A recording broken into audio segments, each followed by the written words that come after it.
Eternally Bored here. We are switching cameras here for the first time. And you know what? You want to go from the top, or should we just start in the middle of the podcast? Let's start from Start in here. the middle and work our way out. Yeah, we'll work our way out. Anyways, hello, I'm Charles Washington, and welcome to Eternally Bored. As always, I'm with host and founder, Trey Chambers. and we are having a special guest today, Mr. Keith Turkowski. The topic, say something. Hello. I've been here before. I've said my greetings twice already. I don't think a third time is necessary for. You gotta do it every time. Every time. We've been here a few times, more than 3, and we still did the introduction. Alright, I am Keith Turkowski, game designer and programmer. And Keith has never listened to a podcast in his life. Exactly. what are you talking about? I listen to every episode of Eternally Bored that I am featured on. Yeah. Oh, look at this. I also like them. I do like them as well. Alright, but anyways, today on Eternally Bored, we'll be discussing our favorite reason to play board games and watch old episodes of 2.5 Men, which is winning. See, that was Charles' joke. My joke is, this is episode 23, so I said, today we're discussing Michael Jordan and how he's better than LeBron James because we're old and we respect the legacy. Oh man, that's actually very good. I enjoy that. Alright. Before we jump into it though, I just want to give a shout out to our network, Punchboard Media. They have many great blogs and board game podcasts for you to check out. Instead of calling out a podcast this week, I'm going to highlight a blog, Katie's Game Corner by Katie Adley. If you're linked in with the board game culture on social media at all, this is probably posting like 2 months after this actually happened, but there was this big kind of discussion about one of the articles she recently wrote. It was titled "The Truth About Sexual Harassment in Board Gaming," and it became kind of like this big, flashpoint for the board game forum. So if you know anything about that, you probably have already heard of it. If not, go ahead and read her article. I think it's very interesting and eye-opening for some of you. We're of course behind Katie 100% here at Eternally Bored. And we actually want to discuss this topic in a future episode, but we're going to do our research first because it's a heavy topic and, we want to do it right. In addition, we want to have equal representation. We might actually have 1 or 2 women on the show that episode, so we have like not just a bunch of men. Not just a bunch of men just talking about it. Exactly. Anyways, back to this episode, which is about how to win. I guess the phrase that in life that has inspired my viewpoint on gaming the most is that winning isn't everything, but I didn't come to lose. And over the time, I found that being able to lose with dignity is a great thing, and you should be able to do it with a modicum of decorum and aplomb. However, winning is just great. You can do that pretty much any way you want as long as you're consistent in how you do it. And I just think winning's such a wonderful thing. We need to do a How to Lose podcast about games we're bad at. No one cares about the losers. Anyways, what is your personal sensation when you win a game, Trey? It's a good feeling to feel like, you had a strategy and it worked, or if you're playing a very luck-based game, it's just, hey, I got lucky. So it kind of depends on the kind of game that I'm playing. If I'm playing like a heavy strategy game with not a lot of random factors, then I feel, a sense of accomplishment. If I'm playing a game with a lot of random factors, then it's more like, you're still happy, but it's a different kind of happy. It's just like, oh, things went my way this time. And then some games are kind of in between. It's like, my strategy worked out, but I also caught some good cards or, had some good things go my way, so. And Keith? You win a lot, so. For me, it's like, winning is great. It just like means that to me, it's like when I win, I'm like, okay, I feel like it validates the fact that I understood the game and I developed a good strategy. It's not like, I guess I'm not like so concerned about beating other players. It's more that I want to like understand and execute my understanding of the game and like, understand the strategy and the mechanics of the game. So when I win, it's like, okay, I feel like I did a good job. But even sometimes when you even when you lose a game, if you feel like there's like some level of winning, like you can feel like you have if you played well, like depending on the game. I understand because sometimes there's just Well, actually, let's go straight into the topic du jour because we can cover that in a minute. What are the methods of winning that you believe apply to every game? And I want to start, for me at least, one of the big things that I find it most helpful, especially in trades games, is knowledge of the game designer or the game itself. If you don't know the designer, I think just having an insight into how a person does mythology, how other games they've designed have led to victory. Sometimes it leads you to a path.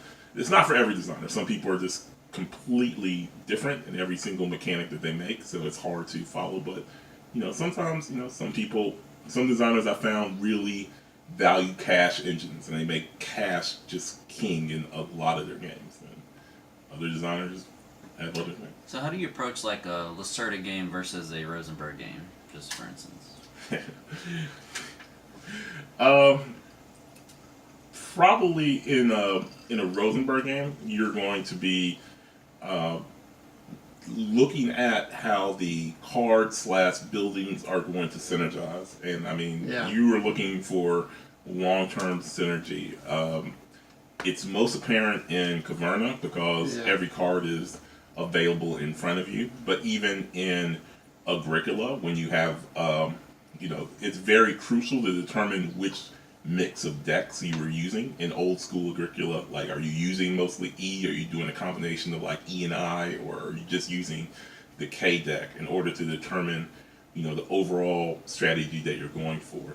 Go ahead.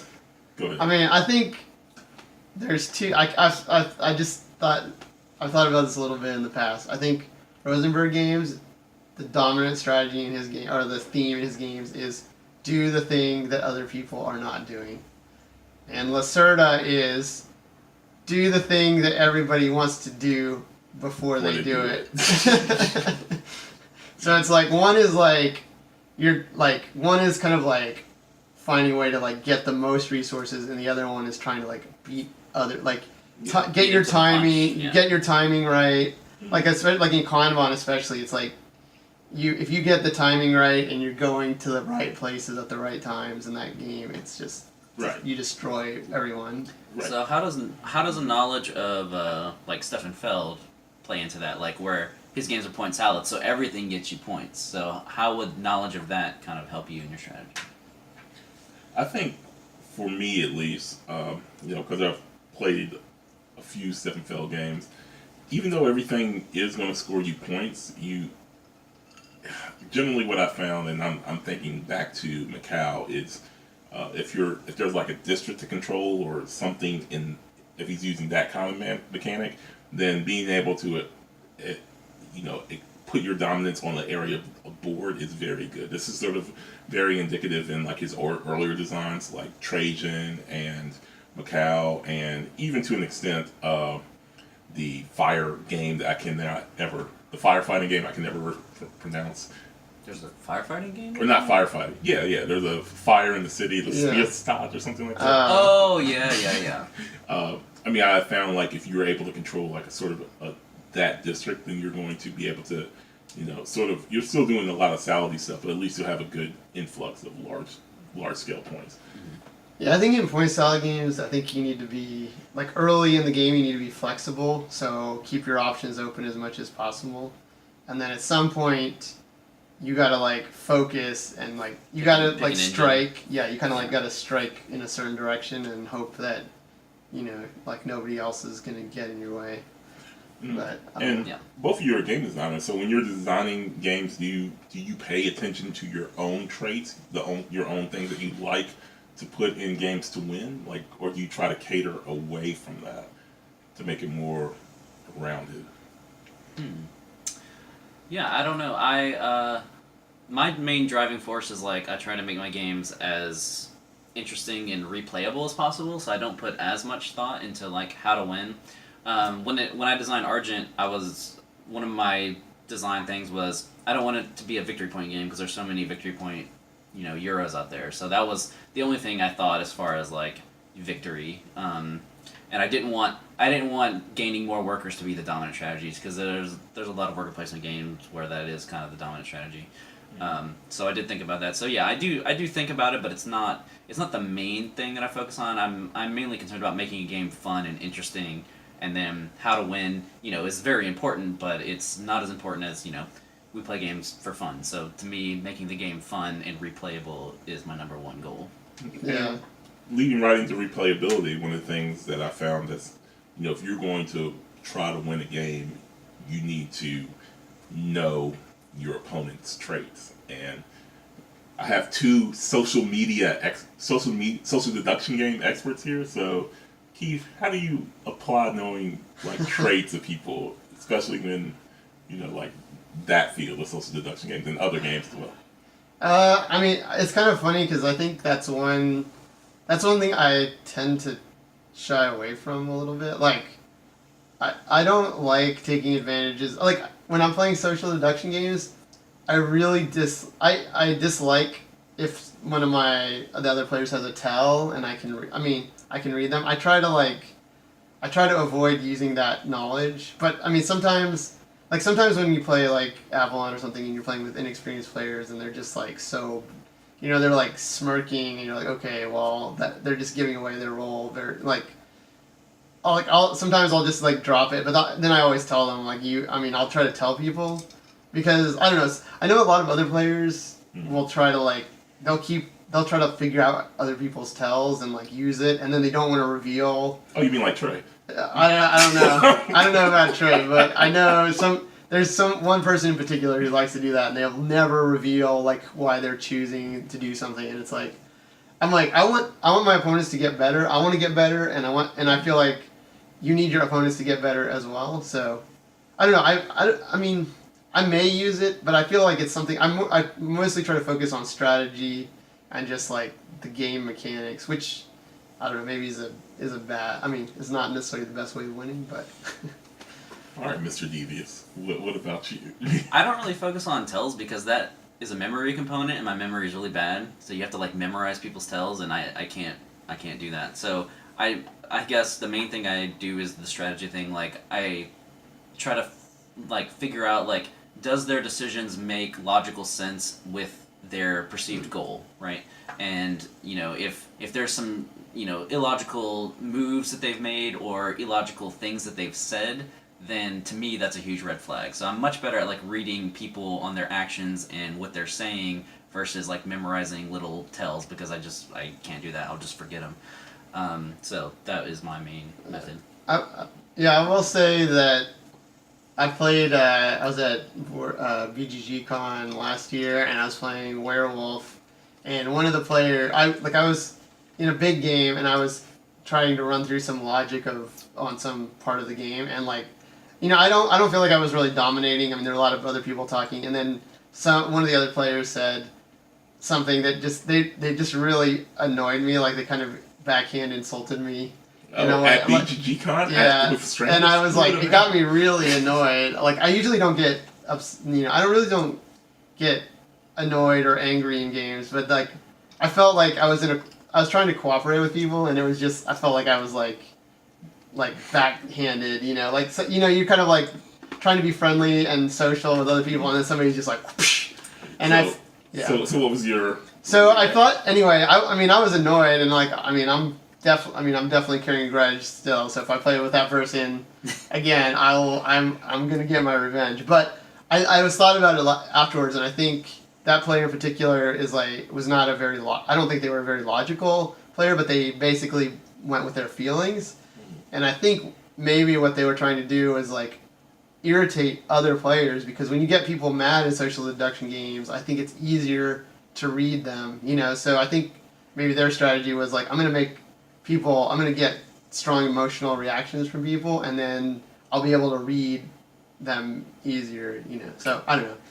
I mean, I think it's sort of that when that occurs, it sort of focuses onto our focus. And that's for me, the third method of winning is being able to have a focus on either the game or the players or the mechanics or intonations or just actions that, that's a little bit stronger and not easily having it broken. And I guess this is sort of something that seems redundant, obvious. It's yes, you need to focus on the game, but especially when you're even at a con, even if when you're at someone's house, there are so many things that are pulling you away in different directions from the game. It's important to, even if you're forced to step away or take a phone call, to retain your focus on what you were doing and what your next plays or your next several plays, and not get distracted by other things happening around you. Yeah. One of the best strategies against me is to have AP, because when someone's APing at the table, I lose my focus on the game because I'm so bored and my mind wanders to other places. I'm talking to people, I'm on my phone, like, all these things distract me because I'm just like, I've had my next 10 turns planned out and this person's just sitting here staring at the board. So I'm just like, ugh. Yeah.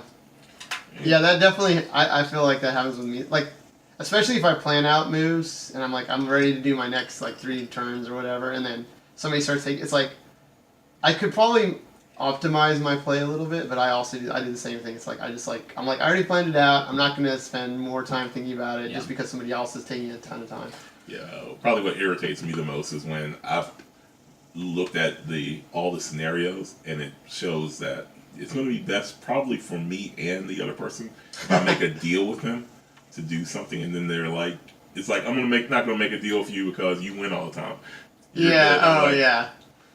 Yes. Okay. Yeah, I will say a strategy. There's a strategy that is not mentioned here, which I think people often accuse Charles of doing, but I think probably all 3 of us have done it. Probably a lot of other people have done it, which is you will, when you are doing well, you will claim to be doing poorly. And sometimes you may even think, or like, maybe it's just like, you're just justifying to yourself, I'm not doing that well relative to how I've done. But often I just know lots of people at this table claim that they're losing and then end up winning the game. So that is I think that's one strategy, which is maybe like laying I've definitely low. done it before, but I feel like Charles does it every time. Because I'm a master of comeback wins, and I'm usually in last place when I do it. I understand. I call this the gaming filibuster, right? Yeah. So you're just trying to get to your next point, and sometimes the focus isn't on you too much. I mean, you don't notice it as much when the level of play is the same. Like if the 3 of us play a game, we're going to basically understand that each of these people can win. So I can't let someone backdoor a strategy by blaming the other person on winning. But Yeah, especially when you play, like, I call them war games, but games where there's like people can basically gang, like, it's like a 5-player game, and if like 4 people decide one person's gonna lose, they're just gonna lose no matter what. So I think in those types of games, and those mechanics come into other like heavy Euro games, like even like Terraforming Mars, where there's cards you can attack people. So it's like in any game where you can cause negative consequences to other players, I think an important strategy is laying low, like not sticking out like you're in the lead, because there are games where it's like you don't want to be, if you're first place, like coin games, like if you're the leader, everybody will get you, and it's the game is trying to get you as well. Yeah, so it's like so a lot of the strategies is like, the strategy to win is to not win. Yeah, but then you have other games like so meta, like Chaos in the Old World, where what is the guy who goes first? Corn. Yeah. The death.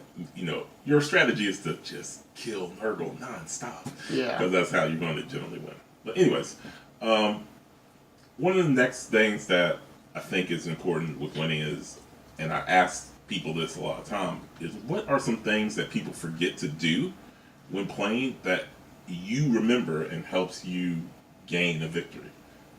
Trey? Because tell me, what am I not doing in Gaia Project?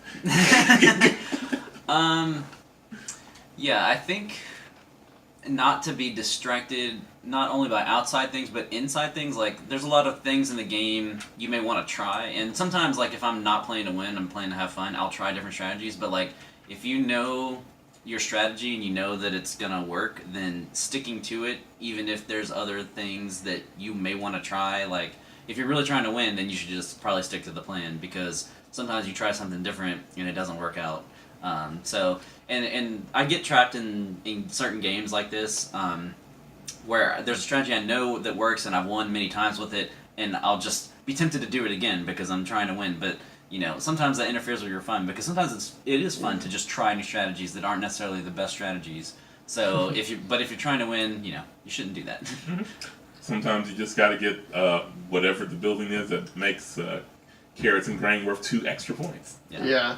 And sometimes, like, if I've won a game, like the past 2 or 3 times I've played it, that's when I'll experiment. That's when I'll be like, oh, I'll try the faction that I think is bad, or I'll try the strategy that I know might not be as good as my other strategy. So, like, you know, it's not that I get tired of winning, but it's just like, okay, I know I'm good at this game. Let me try to find new strategies and explore the game space more.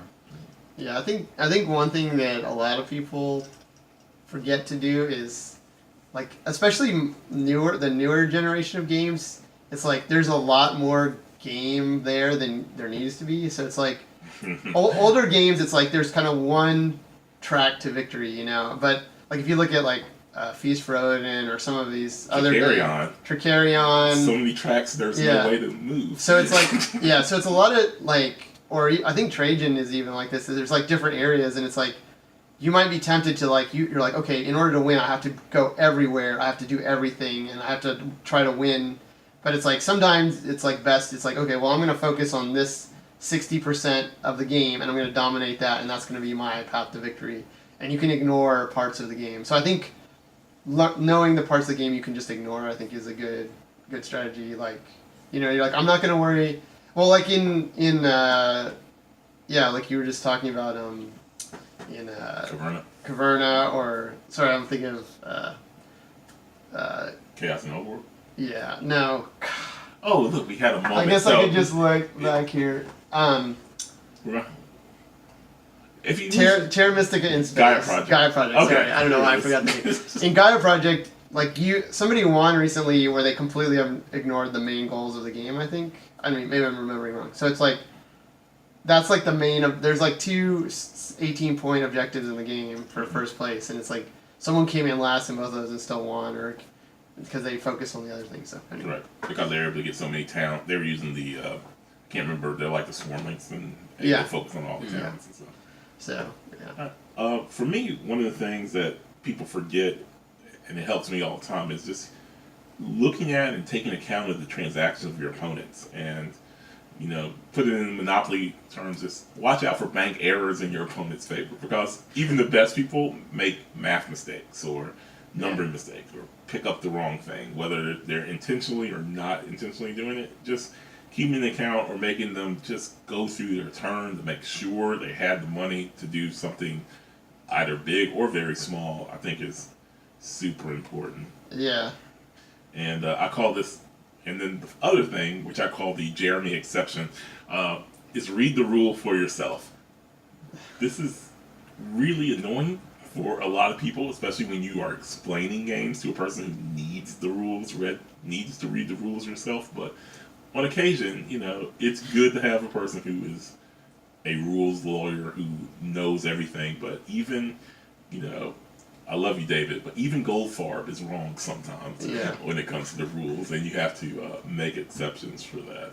And Trey, have you ever gotten a rule wrong in one of your games? One of the games I designed, or yeah, I mean, if it's been a long time since I've played a game, or it's a prototype where like I made a change and then I'll forget about the change, you know. So yeah, I mean, I make rules errors all the time. Even though I'm pretty good about like watching videos, reading the rules over and over again. You know, I do my best to not make rules mistakes, but it happens to everyone. Yeah, a lot of time. I mean, Gaia Project is a good example of both of those things. It's like, I mean, it's very easy to buy a building and forget to pay for it.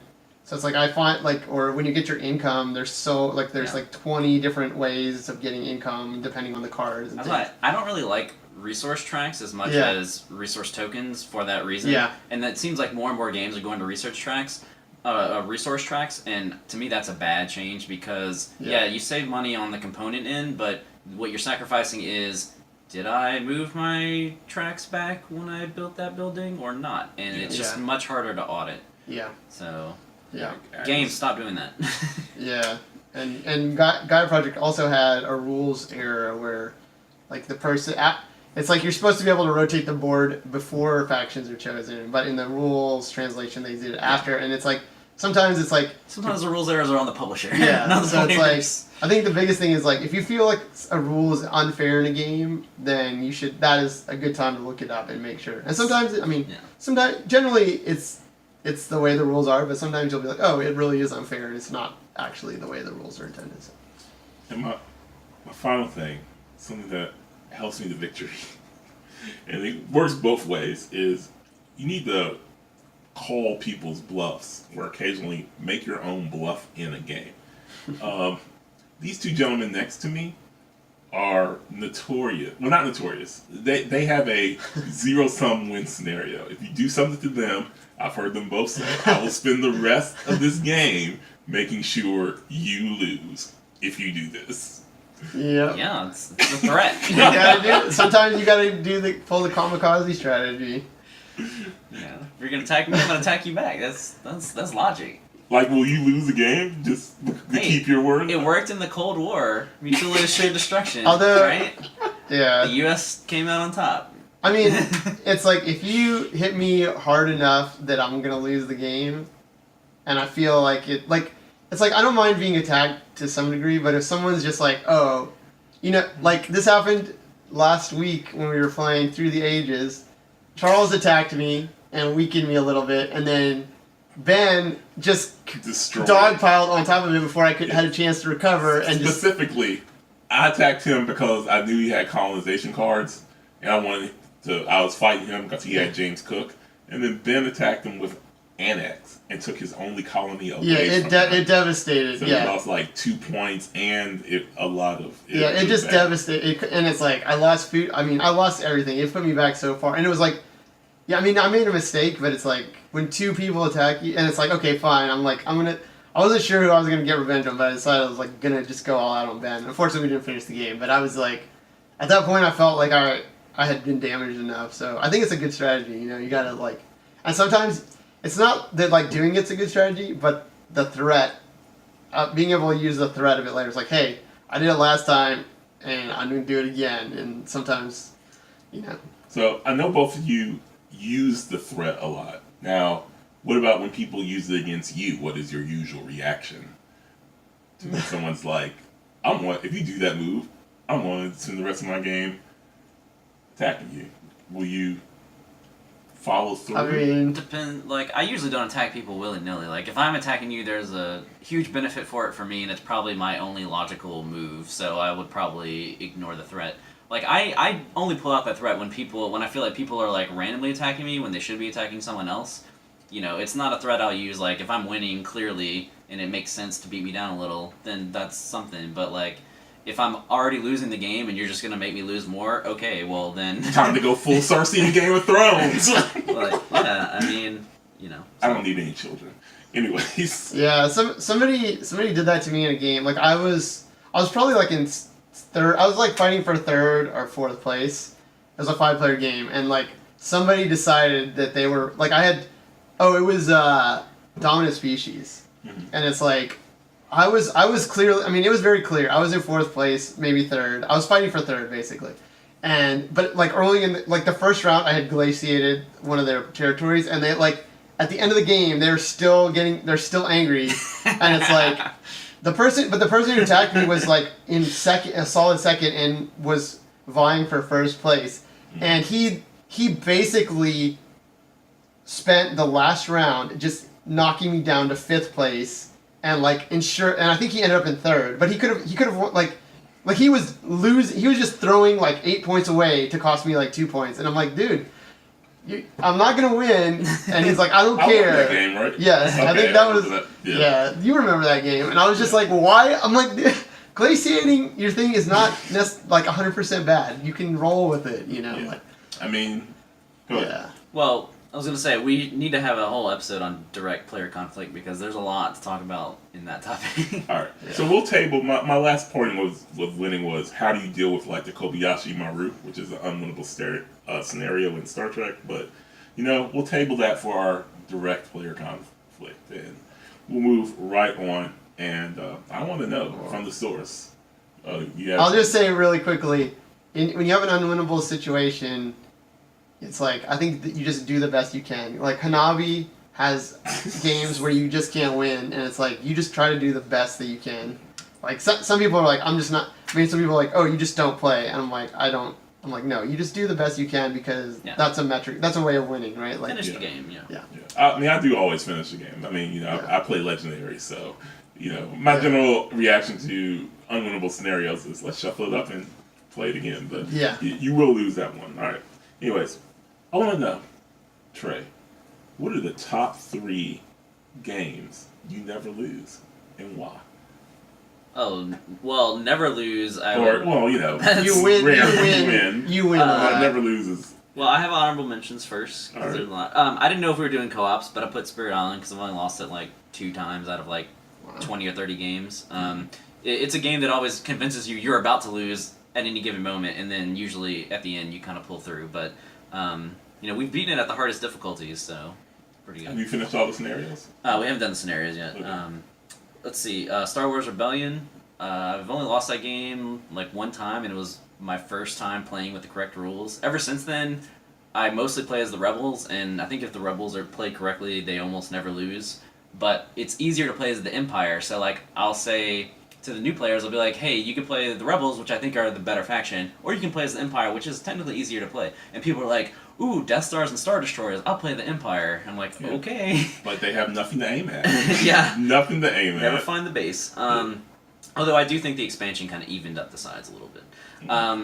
Agricola, which is probably the first game that I was like, oh, wow, I'm really good at this game. And it was also one of the first like Euro games that I got into. And these 2 gentlemen are also good Agricola players, but I'm the only one with a medal for it. I won the Agricola tournament at PAX South. Okay.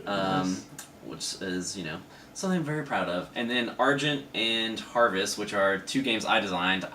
They would be in my top 3. I didn't put them on the list because I designed them, but I'm very good at them.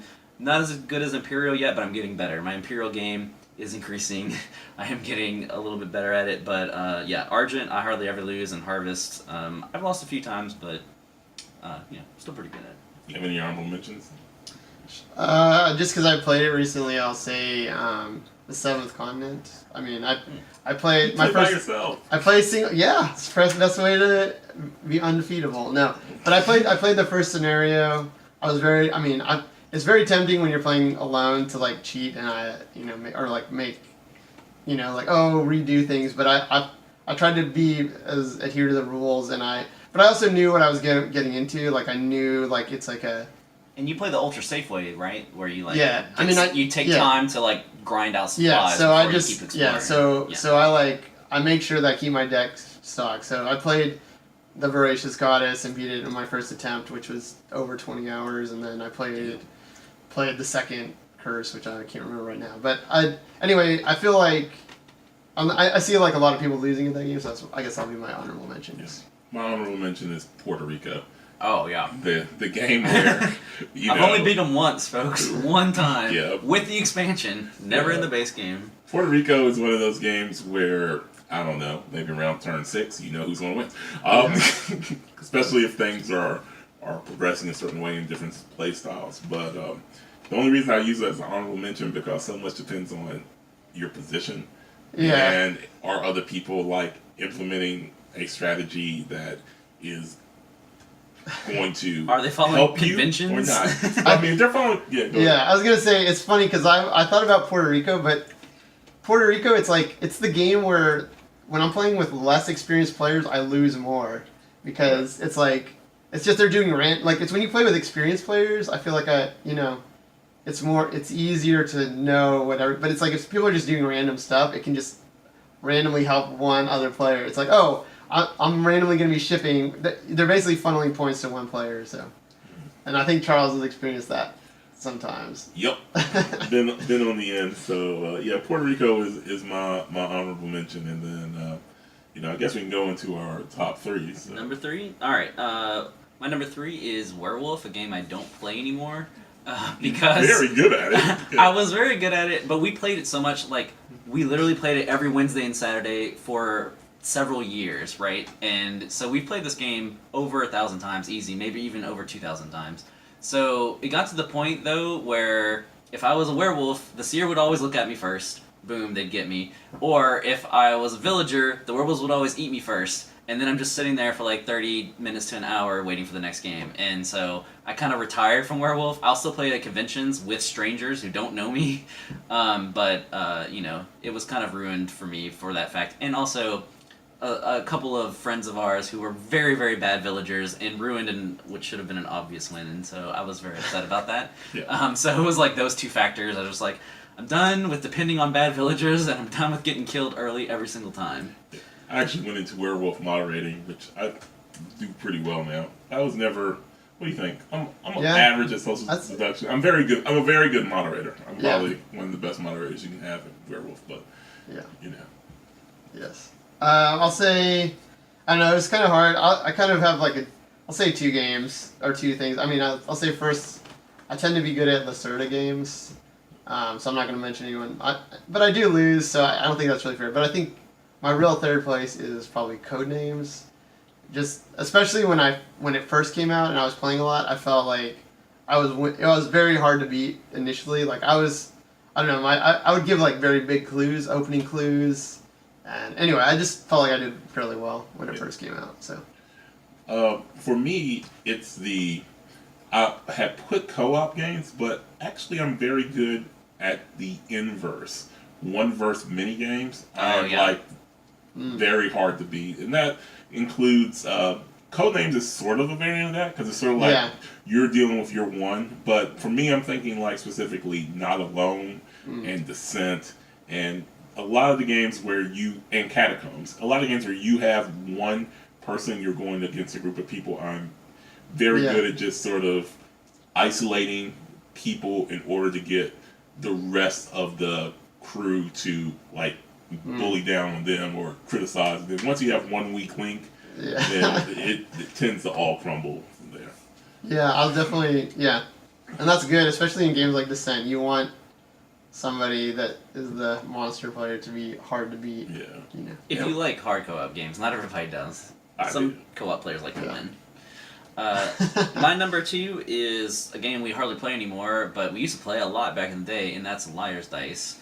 I used to play Liar's Dice all the time, and you know, it's usually play with like 5 to 6 players, so it's not like I won, you know, tons of times, but I won at least the majority of the game, which if you're playing against 5 other people, winning the majority of the time is pretty strong.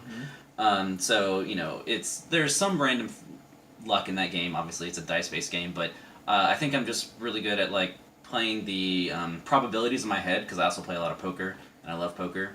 So using that probability guessing to my advantage really helps a lot. You're actually a very erratic person because he'll actually bet probabilities of things he doesn't have at all. Wait for it to come back to him and then blow up the person behind him. I mean, there are definitely some nuances behind it. Yes. So, yes. There's some bluffing, which is why I love it. For me, my number 2 is actually going to be Goa. I'm not sure. I'm just good at this game. I feel like I have a good sense of. I haven't played you in Goa much. And note to self: don't play Goa much. Charles is good at Goa. Yeah, I don't know. It's just I have a good sense of value for the timing and the auctions and what should be bid and what shouldn't, and when you should go for, different, or when you should go for like the first player and what you could put up to bid with yours so that you're always getting a good income.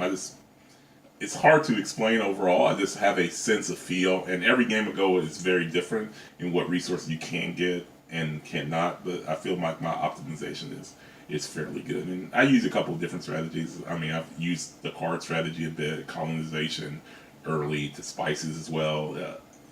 Shipping. So a whole bunch of things. They just go my way. Now, let me tell you Charles's actual number 2, and I have no idea why I didn't put it on his list or his honorable mentions, and that's Terra Mystica. Yes! I only know one person that can beat Charles at Terra Mystica, Eric. And Charles and Eric, they were both ranked like top 200 on Snellman for like the longest time. So I don't know why Charles didn't put Terra Mystica on his list. I brought this up with Charles also, and he's like, well, I lose online games. Yeah, but you're still like top 200 on Snellman. So. No, I went down. I stopped. I mean, I'm trying to go back up. I didn't put Through the Ages and Terra Mystica are the games that I play the most online, and I'm trying to build up my ranking on that. But in person, you're really good at Terra Mystica. I mean, yes, in person I'm very good, but I guess. Yeah. And Thunderstone as well. Yeah. So. My number 2 is Pandemic Legacy Season 1, which I played with Charles, and I think we had some two other good players, which were Luke and Jay, right? Yep. And we only lost once. 12-1. 12-1. So I feel like that was and we lost in April with the Todd coming on. Yeah. So we did very well in that game. We definitely took our time and we like min-max every move. Like we would spend like 15 minutes per turn sometimes just to make sure we did the absolute thing. And we got a little bit lucky in some cases, but that's my number 2 because we did really well. All right, my Pandemic Season 1 team was basically a semi-co-op game because you basically had a bunch of us yelling at each other because everybody wants to do their own thing. We still had a good score. We only lost 5 times, but there was some shouting matches. All right, my number 1 is Age of Industry, which is like the Brass evolution from Martin Wallace. He kind of took Brass and streamlined it. And in my opinion, made a much better game. That's a very contentious opinion. Brass fans will say, no, Age of Industry is terrible for whatever reason. I still don't understand their point of view, but whatever.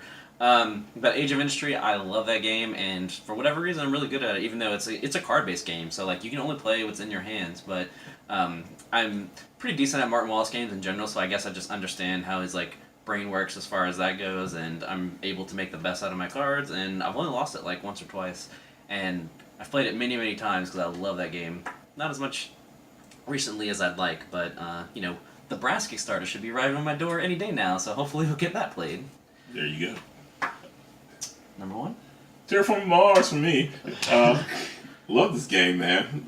But, you can't win it all the time. I usually come in first or second in just about every game I play. Unless I'm playing with Jay and Keith, in which case I might come in third. But, Oh, Jay's also good at that game? He's sneaky. Very sneaky. Yeah, I think I feel like Charles and I could probably just like look at our opening hands and our starting corporations and figure out like 90% accuracy who's going to win the game. Yeah. It's like that game. But yes. But I mean, the whole thing. We do draft all the time, and having card knowledge is a big part of that game. I think with colonies coming, with the startups. Cards being introduced in the game and people having a quicker start, that's going to change a lot of the metadata or the metadata of the game, and we'll see how that goes. But I think just a combination of plays, card knowledge, and knowing the ratios are good. And I think especially with the expansions, I feel like before the expansion it was a little more like you had mastered the game very well, but I feel like you've done better with the expansions than like almost anybody else. Like you are definitely better than anybody else. Like you know the cards better, and you adapted your strategies to deal with the expansion changes, which were I think significant and good balance. But the Venus thing, can't deal with that, man. You got to get more variable things. It's too powerful to have those two monsters. Yeah, for sure. And my number 1, I guess, with like an addendum is Caverna, just because I've played that game a lot, and unfortunately, I feel like Caverna, there is definitely like the I forget the grain, the food storage or whatever, where you get 2 points per vegetable and grain is just overly powerful and broken like that. I'll just say, but I often end up getting that just because it's the best way of winning. I have one using other strategies, but I just played a fair amount, and the addendum is like Agricola. I played a lot when it first came out. I pre-ordered it, and then I played probably 48 games in the first month that it came out, and I only lost once, and then I don't think I played it since. So I'm like, I definitely felt like I got to the point where I would look at my card again, look at your starting hand of cards, and you're like, okay, I'm going to get +5 or whatever. So that's my... All right. Very good. All right, so let's go to our new games. And last week I did a lightning round of all the bad games I played at BGG Spring, and there was a lot. This week I'm going to do a lightning round of the good games I played at BGG Spring, and there are not as many, but still quite a few. So I'm just going to roll through mine real fast. Go! Decrypto, which is like gamer code names. It took the gatewayness of code names and kind of made it into like a gamer version. It requires a lot more like heavy thinking, but I really like it. I'd probably play code names more often just because it's quicker to teach, it's faster, it's good for like a party atmosphere. Decrypto is more like you want to play a party game but play it with gamers. It's very good.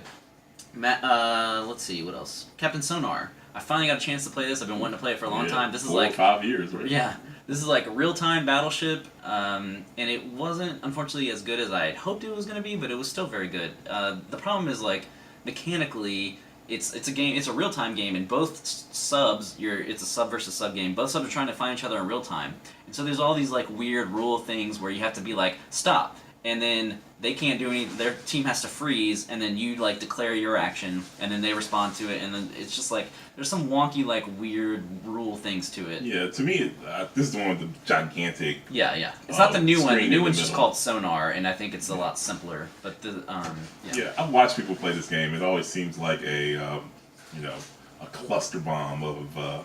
Yeah, There's a lot that of needs to weird have stuff. equally balanced teams, I think, to be really fun. And I think that's actually a game that technology would have helped to make much better. Yeah. Like, if there was some kind of mechanical, like some app or something Yeah. that's handling some of it. So, because that stop thing definitely interrupts the flow of the game. Yeah, I was thinking put like a jungle speed totem in the middle, and like the team Yeah. that grabs it first takes their action, because like there were several times when we played where like Both both teams teams say said stop stop. at the same time, and it's like how do you resolve that? Because like what the other team does could decimate what you're trying to do. So Right. yeah, it's kind of wonky, but overall it's a fun concept, just not as good in execution as it could have been. All right, next shrimp on the Barbie is. When I Dream. This is my new favorite party game. Oh my god, it's so good. I just got back from Florida with my family, and we played it every night, or almost every night there, and it is so much fun. It's like werewolves combined with like a guessing game, like Time's Up or something. There's like a word, everyone's trying to guess, and there's one word clues, kind of like Codenames, but half the people are bad and working against you. So Okay. it's so much fun. I love it. That sounds like... It would be popular. Yeah, I think it's great. Ex Libris, which is a short worker placement game, lasts about an hour, and it has a very interesting system where you're organizing books on a shelf in alphabetical order, and so half the game is just like figuring out how to stick the things on your shelf because you can't easily rearrange them. There's some actions that let you rearrange them, but if you like slot a book in the wrong spot, you're not going to be able to move it, and you might not have room to fit other books in. So just a really interesting game. I like it a lot. Lots of asymmetrical player powers as well. I got to play Fireball Island, The Curse of Valkar. That's the new... Yeah. The new Fireball Island. I can the go one- back. I had Fireball Island when I was 5, or 6, 7. Yeah. something like that. This is very not like that game. This is like... it's slightly strategy, but my favorite part of it was the dexterity. There's a lot of dexterity components in it. Where you're trying to knock the other players down with like shooting marbles or shooting a leopard at them. There's like all these weird things. And it was a lot better than I thought it would be. I liked it quite a bit. Is it fun to play more than once? Yeah, I think I would play. I don't. It's not a game I need to own because I prefer heavier games, but it's a fun game. I play. They took the roll and move out of it, correct? Or Yeah, is- you use cards. All right. Yeah, so it's not as like totally random as the original. I played King of New York, which I have never played, and I know it's been around a long time. I'm not a big fan of King of Tokyo, so I'm just like not really in the rush to seek out King of New York. I think I like King of New York a little better though. Yeah. It's still not a game that I want to play all the time, but that extra layer of like choosing where in the city you want to attack, I thought was a good addition to the game, and it does not make the game that much more complicated. Yeah. It's a very simple game. Yeah, it's a much better game, I think. I don't know. I still like King of Tokyo just because I don't feel like they did enough with the New York stuff. So I'm like, all right. And plus, King of Tokyo is like, here, have a monster, go in. It's very easy, and I like it for the simplicity. But what I also like about King of New York is they took out the try to roll numbers for Veeps. Instead, every single thing on the die does something unique. So, I think it's just a more interesting game. Dragon Deeper. Castle, which is like multiplayer mahjong, but not like the real mahjong, the mahjong you play on your computer where you like matching tiles. It was a pretty decent game. I liked it a lot. It's kind of like a medium weight, or actually it's more of like a light game in a medium weight package, but it's a beautiful game, probably in my top 10 components wise. Let's see, Oceans, which is Evolution, the new version coming out. It's kind of like streamlined Evolution. They've now streamlined that game twice. They had Evolution, and then they did the second edition, which was more streamlined, and now they're doing Oceans, which is even more streamlined. And I don't really like Evolution, so I actually preferred Oceans, the new version, because it's like shorter, which is good because I don't really like the game, and it's just so streamlined and so simple, you know. So you feel like they're just putting it out because they need to expand that franchise? The franchise is so popular, or I guess, yeah. I mean, people love Evolution. People It's love just not the game for me. But but if you like Evolution, check out Oceans. I think it's going to be a better game. But maybe because I don't like Evolution, you know, people who actually like Evolution might not like it. And if you like Oceans, you should check out Ocean's 8. It's pretty good. Via Nebula, which is a Martin Wallace game where you're building. He likes network building, and so do I, obviously. And so it's a network building game. It's very, very short, very, very tight, and it's just, I don't know, I just really like it. It's his old 2-action system. You have 2 actions on your turn, and you have like a variety of things you can do, and you just choose 2 actions, and you do them, and that's your turn. I think it's a very interesting game. Charles will probably hate it, but maybe Martin Wallace, next. Maybe I'll get him to play it one day. All right, and I'm going to finish with the holy grail of games, Star Wars Queen's Gambit. It was the most fortuitous of circumstances. I was literally walking around the ballroom. I saw someone with it. He had checked it out from the library. He was reading the rules, and I was like, this is it. My only chance to play this game. I've been trying to play it for 10 years, and I sat down and I played it with him. Unfortunately, he got like the main rule of the game wrong, and so it was a compromise play, because he got the victory condition of the game wrong. Okay. And so... What is the hoopla around Queen's Gambit? Why is it so hard to get? It's just been out of print for like 15 years or something, and it is well ahead of its time. I don't think it's a great game. Like, I'm not like, you should spend $200 on this game. No. But you should definitely, if you like, you know, 2-player conflict games, you should definitely try it if you can find someone who has it, or you go to BGG and they have a copy in the library. And in context, if you were 15 years ago, would it be like, oh my god, it's like... Oh yeah, 15 years ago, it'd be like the best... Yeah. It's like a few acres of snow. It'd be like Star Wars Rebellion is now. But, you know, I think Rebellion is a far superior game. I have no interest in buying Queen's Gambit, but I'm glad I got to play it and see what all the hoopla was about. It is a game where there's 3 different battles going on, and each battle is totally asymmetrical. It works entirely differently. So it's really cool that you have, like, you're basically playing 3 board games at once. And unfortunately, he screwed up a rule where, like, to win as the good guys, you have to win 2 of the battles. But he told me at the beginning of the game you only had to win 1. So you won the 1, of course. I put all of my effort into winning that 1 battle, and I won it. And then he looked at the rules and was like, oh, actually, you also have to win this other conflict. But no, you already lost. By the rules you told me, you've lost. Yeah. Catch Rock, do you have any other thing to add to the lightning round? Because we can just let you finish up everything if you want. No, I have tons, but I'll save it for the next episode. I've rambled quite enough. That's all the BGG spring games. The rest are just other random games I played. You want to talk about a new game, or do you I'll just mention table until next week? I'll just mention one, which is someone brought like a Bluetooth speaker, so I was finally able to play One Night Alien. Like I've had it since the Kickstarter, and I played it like a few times, but it wasn't really good. They weren't good plays because it was too loud and people just couldn't. This time we actually played several games, like probably 10, 15 games. Had a nice like loud speakers, and it was actually a lot of fun. So I think One Night Alien, if you get the right environment and the right players, definitely can be. It's fun. It's definitely better than One Night Vampire, which came out before that. So. Yeah, Alien. You know, that's the one that you have to have the app. Yeah, you have to have the app, and so you can't play with a ton of players. So I think we had like 7 players at most, and we had a loud enough speakers so that we could play the game. So it was fun. All right. Well, I'll table my new games next week, and you know, as always, please don't forget to like, share, subscribe. We're on YouTube. Hit the bell icon. Yeah, hit the bell icon. Hit the bell icon. Yeah. We're on YouTube and Twitter at eternallybored.com, or sorry, at eternallybored on Twitter, and our website is www.eternallybored.com. And until next time, we're eternally bored, so you don't have to be. Peace. Yay. Oh man.